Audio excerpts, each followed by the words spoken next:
సంగారెడ్డి జిల్లా నందికంది సమీపంలోని 65వ జాతీయ రహదారిపై ఒక్కసారిగా కారులో మంటలు చెలరేగాయి.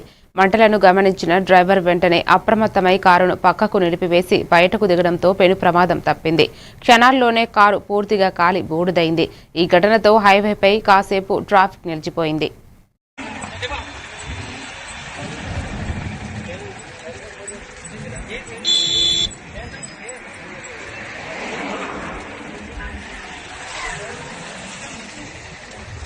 गाड़ी होते सर साहब काम नहीं कर साहब